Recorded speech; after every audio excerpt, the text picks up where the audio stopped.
Hello students, now we are going to discuss transformers. What is transformer? Actually, transformer is an electrical device which works on the principle of mutual induction and used to transform, used to convert high alternating voltage, low current into low voltage, high current, low voltage, high current, and low voltage, high current into high voltage. मतलब alternating voltage का जो level है वो convert करने के काम आता है. Transformer is a electrical device. Transformer is an electrical device which is used to change the alternating voltage level, that is high voltage into low voltage and low voltage into high current, and there will be corresponding change in current. If it is high voltage low current, then it will be converted into low voltage high current and vice versa. First type of transformer is called step up transformer. This is the step up, while the second one is called step down transformer. Step down transformer. Transformer works on the principle of mutual induction. And what is the construction of the transformer? Transformer बनाने के लिए laminated soft iron core, soft iron की fine blades होती हैं, उनको laminate कर दिया जाता है. ये लैमिनेटेड सॉफ्ट आयरन कोर है. This is laminated soft iron core. Laminated soft iron core. Over this there are two isolated set of coils. This is primary coil and this one is secondary coil. ये जो diagram हमने बनाया हुआ ये step up transformer का है.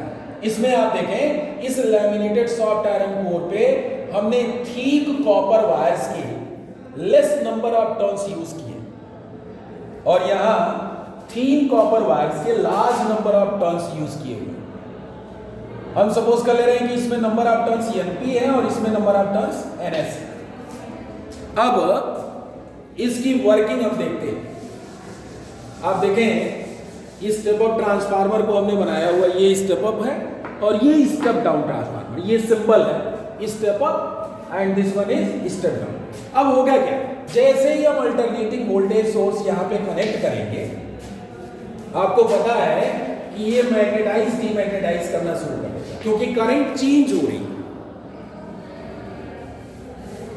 Alternating current इसमें change हो रही है और जब अल्टरनेटिंग करंट चेंज हो रही है तो ये रिपीटेड जो है मैग्नेटाइज डीमैग्नेटाइज हो रहा है. और जब रिपीटेड मैग्नेटाइज डीमैग्नेटाइज हो रहा है तो इसका जो मैग्नेटिक फील्ड है, इसका जो मैग्नेटिक फ्लक्स है, प्राइमरी और सेकेंडरी दोनों का कंटिन्यूअसली चेंज हो रहा है.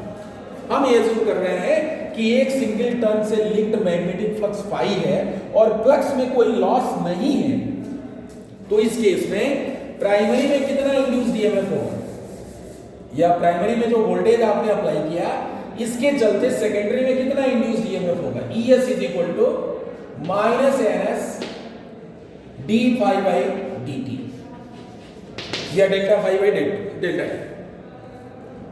हम एज्यूम किए हुए हैं NP and NS are the number of turns in primary and secondary. तो ES इज इक्वल टू हो जाएगा -NS d∅dt and what about EP, इसको बैक EMF भी कहते हैं. इसमें जो वोल्टेज अप्लाई कर रहे हो इसके चलते जो फ्लक्स चेंज हो रहा है, तो फ्लक्स चेंज जो होगा वो एक इंड्यूस्ड EMF प्रोड्यूस करेगा और वो इंड्यूस्ड EMF इस अप्लाइड वोल्टेज को अपोज करेगा. तो EP इज इक्वल टू क्या हो जाएगा, -NP d∅dt. अब अगर हम ये एज्यूम कर ले रहे हैं कि प्राइमरी का रेजिस्टेंस नेग्लिजिबल है और सेकेंडरी ओपन है, इस केस में EP को हम VP लिख सकते हैं, primary voltage is equal to minus NP d∅dt। यहाँ पे हमने फ्लक्स लॉस 0 एज्यूम किया हुआ and secondary voltage is equal to minus NS d∅dt। So what about VS upon VP? VS upon VP is equal to NS upon NP, and NS upon NP is called transformation ratio. This is called transformation ratio. अब यहाँ से बिल्कुल clear है कि step up transformer के लिए BS secondary voltage बड़ा होना चाहिए, आउटपुट वोल्टेज बड़ा होना चाहिए, यानी सेकेंडरी में जो नंबर ऑफ टर्न्स हैं वो प्राइमरी के रेस्पेक्ट में क्या होने चाहिए, बड़े होने चाहिए, और इसका जस्ट अपोजिट होगा स्टेप डाउन ट्रांसफार्मर में। अब अगर हम इसमें पावर लॉस 0 एज्यूम करें तो जो इनपुट पावर होगा और आउटपुट पावर होगा, दोनों पावर्स क्या होंगे, identical. I am assuming 0 power loss. In case of 0 power loss, input power that is VP/IP should be equal to VS/IS, and this implies that BS upon BP that is equal to IP upon IS, and this is equal to NS upon NP. This is actually transformation ratio. So from this what you are seeing? From this you are seeing that when secondary voltage increases, primary current increases. Secondary voltage increases, secondary current decreases. VS is inversely proportional to IS. जब secondary जो है voltage आप बढ़ाओगे, in case of step up transformer, NS should be more than NP because VS is more than BP. And if VS is more than BP, what will happen? IP will be more than IS. This implies that IS will be less than, और step down में क्या होगा, step down transformer में BS less than BP. It means that NS less than NP. It means that if BS is less than BP, it means that IS is greater than, यानी voltage को जब आप reduce करोगे step down में, secondary का voltage reduce हो रहा है तो सेकेंडरी की करंट क्या होगी, इंक्रीज। लेकिन एक्चुअली ट्रांसफार्मर में कुछ एनर्जी लॉसेस होते हैं, यानी आउटपुट पावर इनपुट पावर के इक्वल नहीं होता है, कुछ एनर्जी लॉस होता है, इसलिए हम लोग एफिशिएंसी फाइंड करते हैं output power that is BS/IS upon input power that is BP/IP multiplied by 1। ये एफिशिएंसी आप फाइंड कर सकते हैं। इसमें तरह तरह के जो एनर्जी लॉसेस होते हैं, जैसे पहला लॉस हो सकता है फ्लक्स लॉस। एक्चुअली हमने d∅dt दोनों में लिखा है, लेकिन 100% फ्लक्स जो है इसमें प्राइमरी और सेकेंडरी में कॉमन नहीं होता है, कुछ फ्लक्स लॉस होता है, इसको हम फ्लक्स लॉस कहते हैं। सेकेंड